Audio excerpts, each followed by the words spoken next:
नमस्कार दोस्तों, बांसु पब्लिकेशन में आपका हार्दिक स्वागत। मैं ओम प्रकाश गुजर। आज के इस वीडियो में हम रिव्यू करेंगे प्राचीन भारत रामशरण शर्मा कक्षा 11 की किताब आया करती थी 2005 तक चला करती थी ये किताब। उसके बाद में इसको बंद कर दिया, इसके स्थान पर नई किताबें एनसीईआरटी ने चालू कर दी। तो ये पुरानी वाली किताबें जो यूपीएससी के जो छात्र होते हैं, अभ्यर्थी होते हैं, वो इनको सजेस्ट करते हैं। लोग बाग सभी लगभग यूपीएससी वाले इनको सजेस्ट करते हैं कि यूपीएससी के जो छात्र हैं उनको ये पुरानी वाली किताबें पढ़नी चाहिए। ये किताबें क्यों पढ़नी चाहिए? इसमें सीक्वेंस के आधार पर और सरल तरीके से समझाया गया है, इसलिए समझ विकसित होती है इन किताबों से।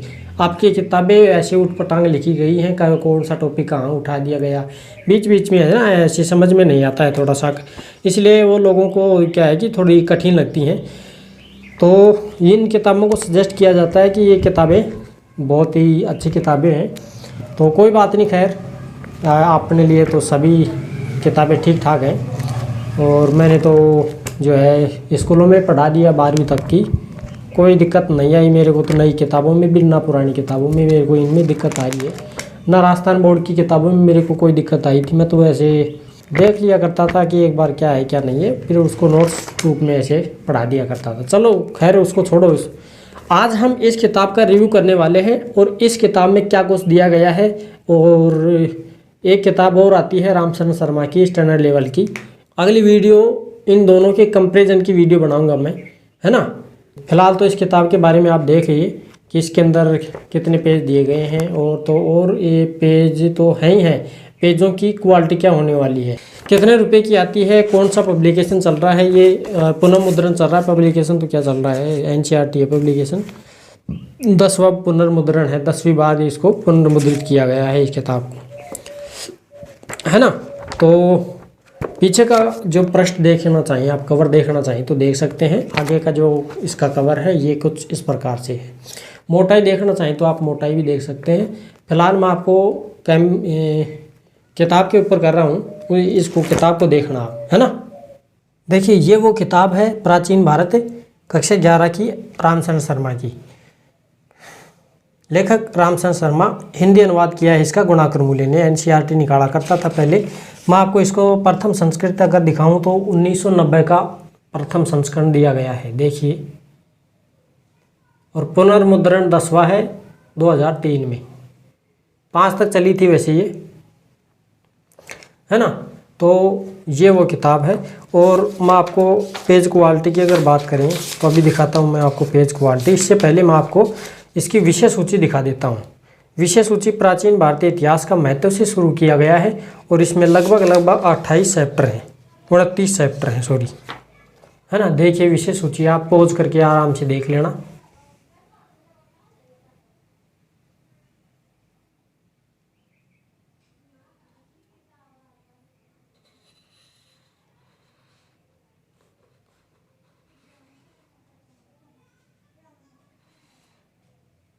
देखते रहना आप पॉज करके।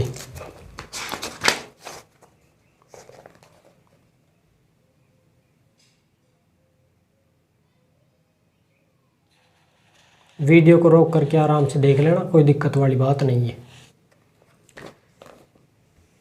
प्राचीन भारत में आपके काम के जो टॉपिक हैं उनको देख लेना, क्योंकि किताब खरीदने से पहले आपको इनको ध्यान में दे लेना चाहिए कि अपने काम की भी है कि नहीं है। ऐसे कलेक्शन करने से कोई फ़ायदा नहीं है ना, किताबों का पढ़ लेना चाहिए। वैसे मैंने तो आपको रिव्यू के लिए मंगवाई है कि भाई रिव्यू कर दिया जाए।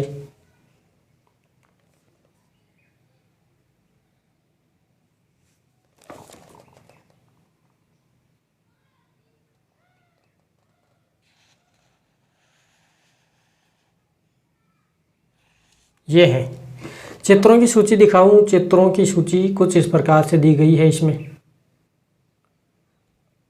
आपको हर चैप्टर में खूब सारे भर भर के चित्र मिलेंगे। चित्र खूब देखते रहो, चित्र देखने में कोई कमी नहीं रखी गई है। हर चैप्टर में 2-2, 3-3 चित्र दिए गए हैं।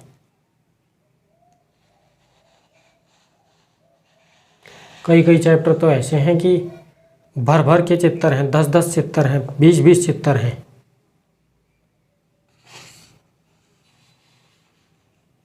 ठीक है।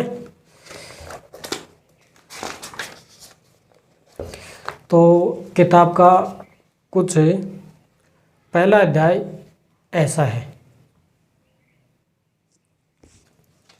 प्राचीन भारतीय इतिहास का महत्व से शुरू होता है, एकता में अनेकता में एकता, है ना, अखंडता वगैरह, ये सारी चीज़ें यहाँ पर दी गई हैं। मेन पोर्शन जो शुरू होता है वो दूसरे चैप्टर से होता है, आधुनिक लेखक यानी इतिहासकार। देखिए मैं आपको बता दूं, एक किताब और आया करती है रामचंद्र शर्मा की, स्टैंडर्ड लेवल की, है ना, ऑक्सफोर्ड पब्लिकेशन की तरफ से आती है। वो किताब मेरे पास ये रही किताब। अब इस किताब में और इस किताब में क्या अंतर है वो मैं आपको कंपैरिजन करूँगा दोनों किताबों का, तब आपको बता दूंगा, है ना। इसके बाद इस किताब का रिव्यू करूँगा स्पेशल, इसमें दिखाऊँगा, है ना।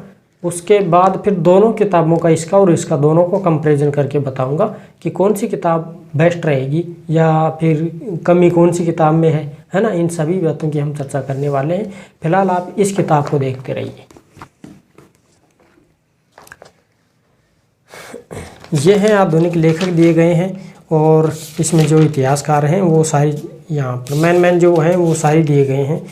स्रोत के प्रकार, इतिहास के स्रोत किस प्रकार से, है ना, ये टीलों की खुदाई हुई, कौन कौन से क्षेत्रों में खुदाई की गई, क्या क्या प्राप्त हुआ है, अभिलेख है ना, सिक्के विक्के, ये सारी चीज़ों की यहाँ पर चर्चा की गई है।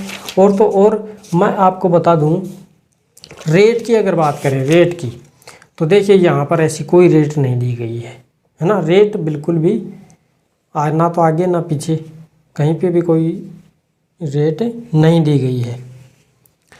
ये आपको तो अमेज़न के ऊपर आपको दिखाई देगा, या फिर अगर आप अमेज़न पे नहीं भी ख़रीदना चाहते हैं, ऑनलाइन नहीं ख़रीदना चाहते हैं, तो आपको ऑफलाइन मार्केट से आपको मिल जाएगी किताब।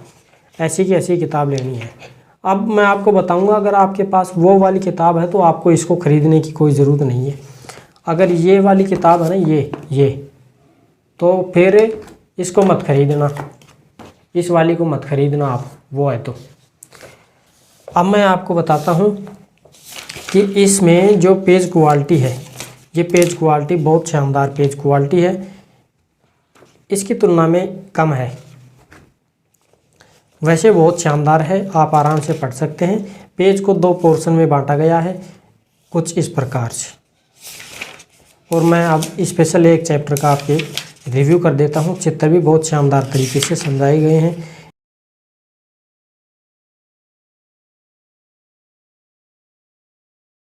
आप आसानी से देख पाएंगे।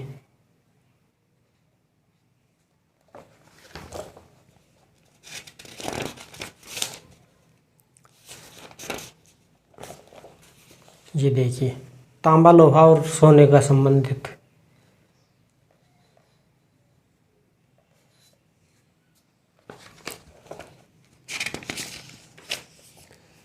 अब मैं आपको एक विशेष चैप्टर का रिव्यू करके दिखा देता हूँ। प्रस्तर युग यानी पाषाण काल, आदि मानव के जो चैप्टर है इसके बारे में दिखा देता हूँ। देखिए, पूरा पाषाण काल यानी पेलियोलिथिक युग, आखे तक और खाद्य संग्राहक, उस समय की जो मानव जो हुआ करते थे, आदि मानव, ये खाद्य संग्राहक, यानी संग्रह का मतलब होता है इकट्ठा कलेक्ट करना। भोजन को इकट्ठा करते हैं, बाद में आराम से पड़े पड़े खाएंगे उसको, है ना। धीरे धीरे जैसे जैसे ज़रूरत पड़ेगी वैसे वैसे खाते रहेंगे। तो ये कुछ इसके चित्र भी आराम से समझ में आ जाएंगे आपको, है ना। ये पत्थर के कुछ इस प्रकार के औजार बनाए गए थे। ये ऐसे 2 पोर्शनों में बांट करके अच्छे से समझा रखा है। पूरा पाषाण युग की अवस्थाएं, पूरा भारतीय पूरा पाषाण युग को मानव द्वारा इस्तेमाल किए जाने वाले पत्थर के औजारों के स्वरूप, जलवायु में होने वाले परिवर्तन के आधार पर 3 अवस्थाओं में बांटा जाता है। जैसे निम्न पुरा पाषाण युग, मध्य पुरा पाषाण और उच्च पुरा पाषाण युग, है ना। फिर उसके बाद मध्य पाषाण काल और नव पाषाण काल है। फिर ताम्र पाषाण संस्कृति चलेंगी। फिर उसके बाद में जैसे हड़प्पा सभ्यताएं चलेंगी, हैं, हड़प्पा सभ्यता, कांस्य युगीन सभ्यताएं। उसके बाद में जैसे वैदिक युग आ गया, फिर महाजनपद काल, अब ऐसे चलते चलते आगे तक बौद्ध, जैन धर्म, ये सारे पढ़ेंगे हम आगे। लेकिन नवपाषाण युग के औजार कुछ इस प्रकार से हैं। वीरभान पश्चिम बंगाल में पड़ता है, उसके जो छोटे छोटे पत्थर मिले हैं वो ऐसे मिले हैं और आपको देखने को मिलेंगी। कलाकृतियाँ, मर्दभांड भी आएंगे आगे, है ना। किस प्रकार की मिट्टी के बर्तनों का उपयोग किया जाता था। हड्डी के औजार जो हैं बुर्जहोम में मिले हैं। और तो और ये बुर्जहोम का ही है चित्र, ये नवपाषाण का मैपिंग दी गई है।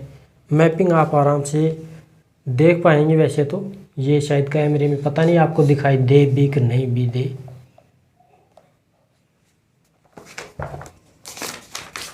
बहुत ही अच्छी तरीके से इसको समझाया गया है।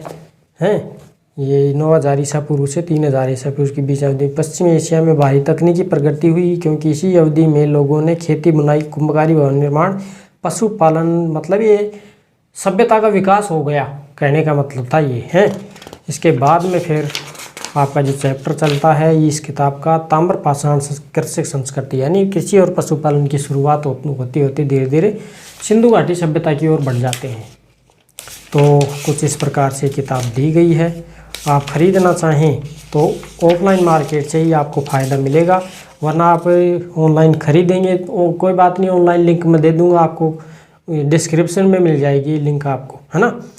वहाँ आप इसको खरीदेंगे, अमेजन से सस्ती मिलेगी। और जो फ्लिपकार्ट जो है ये वैसे लोगों को लूटने में लगा हुआ है, अमेजन की दे रहा हूँ मैं फ़िलहाल। तो फ्लिपकार्ट पे तो ये आसमान छूरी है। तीनों किताबें एक साथ लेनी है तो वो एक साथ मिल जाएंगी, वरना एक का तो लिंक मैं दे ही दूंगा आपको, हैं। तो कुछ इस प्रकार आप देखिए, ये चित्र देखना आप, नगर दुर्ग है ये, है ना, हड़प्पा सभ्यता का।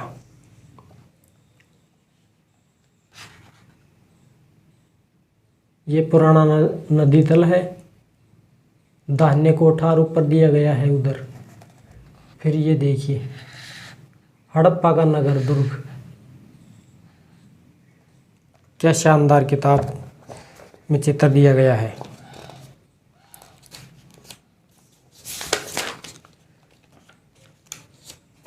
समझाने का इसका तरीका बहुत अच्छा चित्र के माध्यम से दिया गया है, समझ में भी अच्छा आता है, भाषा भी इसकी सरल है। वैसे कई किताबों में कठिन भाषा दी गई है तो उसमें समझ में कम आता है, जबकि इसमें जो है एक बार अगर आप पढ़ेंगे इसको, देखिए पढ़ने का मैं आपको एक अच्छा सा तरीका बता देता हूँ। किताब सबसे पहले आपको पढ़नी कैसे है, पिछले साल के या उससे भी पिछले साल के 10 साल पुराने पर्सन जो आए हुए हैं ना, उनका एक किताब आती है छोटी सी, उसकी मैं रिव्यू कर दूंगा, है ना। तो उस किताब को आप प्रश्न उत्तर निकालिए उसके बाद में कोई भी आप किताब पढ़ेंगे ना, कोई भी किताब पढ़ेंगे तो पहले आप प्रश्न उत्तर निकालेंगे और उसके बाद किताब के चैप्टर पढ़ेंगे। तो उन प्रश्नों का जो पूछने का जो तरीका है, वो क्या पूछ रहे हैं, उसका जो मेन जो पोर्शन है वो आपको यहाँ कैचिंग पावर तगड़ी हो जाएगी आपकी यहाँ की। अरे ये प्रश्न इसके बारे में पूछा गया है तो ये इसका उत्तर यहाँ से यहाँ तक है। तो वहाँ फिर आपका जो माइंड है वो फोकस थोड़ा ज़्यादा करेगा। चलो आगे। तो लेना चाहें तो आप ले सकते हैं, बहुत ही शानदार किताब है। पेज संख्या की अगर मैं बात करूं तो पेज संख्या मैं आपको बता देता हूं, इसमें कुल 293 पेज दिए गए हैं, है ना। 293 पेजों में ये बुक समझ जाती है। पीछे का पृष्ठ कुछ इस प्रकार से दिया गया है और जो सामने का पृष्ठ है मैंने आपको अभी दिखा दिया। प्राचीन भारत कक्षा 11 के लिए पाठ्य पुस्तक, ठीक है। तो किताब का साइज भी मैंने आपको दिखा दिया, ज़्यादा मोटी भी नहीं है,